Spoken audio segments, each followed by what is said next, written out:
Most people think vitamin D is 100% safe. But what if I told you the real dangers of vitamin D have nothing to do with toxicity at all, and almost everyone is making the same mistake? Today we're going to talk about the dangers of vitamin D, which are very different from vitamin D toxicity. These two things are not the same.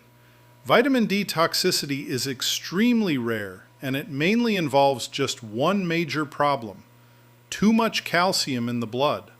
I once spoke to Professor Bruce Hollis, one of the leading pioneers in vitamin D research, and I asked him if he had ever seen a real case of vitamin D toxicity. His answer was simple: never. And this is a man who has worked on countless vitamin D studies. You'd have to consume hundreds of thousands of IU of vitamin D3 every day for months to even come close to toxicity. Yet people get scared even at 10,000 IU because it sounds like a big number. Let me show you something interesting. This book right here, The Pharmacological Basis of Therapeutics, on page 1687, it says the maintenance dose used to be 50,000 to 250,000 IU daily. But a few years later, textbooks reduced that number to 400 to 600 IU. Why? Maybe it worked too well. Who knows? Now the important thing, vitamin D depends on magnesium. If you're low in magnesium and you take high amounts of vitamin D, you'll actually worsen that deficiency because vitamin D increases your magnesium requirement. Even the main problem associated with vitamin D toxicity, high calcium, is influenced by magnesium. Research clearly shows that magnesium prevents vascular calcification. Magnesium works as a natural calcium channel blocker. Too much calcium can lead to clots, and magnesium helps regulate that. Zinc. Zinc is also essential. Your vitamin D receptor depends on zinc. So when you take vitamin D and you're already slightly zinc deficient, that deficiency becomes more noticeable. Zinc deficiency symptoms include poor taste or smell, acne, flaky skin, or even low testosterone, because zinc supports hormone production. Vitamin K2. Vitamin K2 is another important cofactor. It helps prevent calcium buildup in the arteries and directs calcium into the bones and teeth.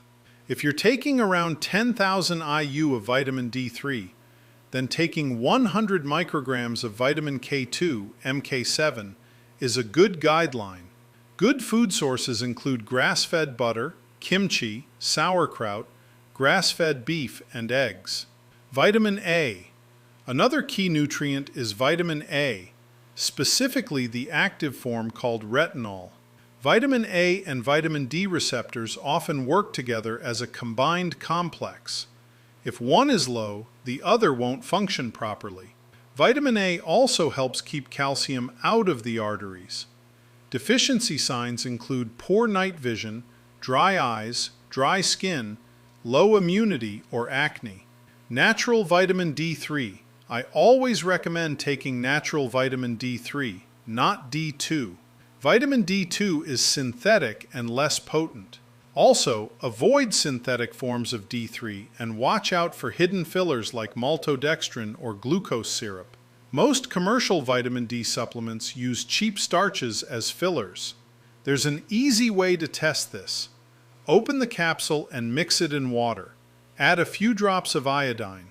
If the mixture turns dark purple, it likely contains starch. If it stays yellow or light, you're good. Magnesium. Sources.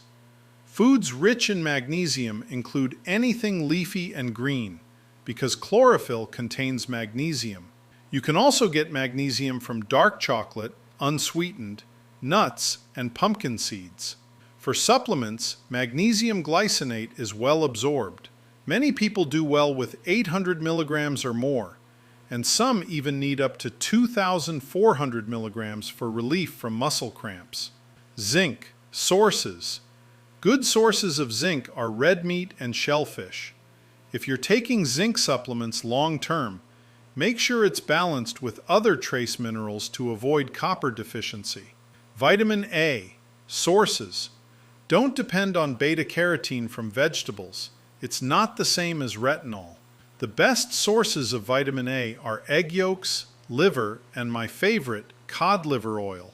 Cod liver oil not only contains vitamin A and vitamin D in a natural balance, but also provides essential omega-3 fatty acids.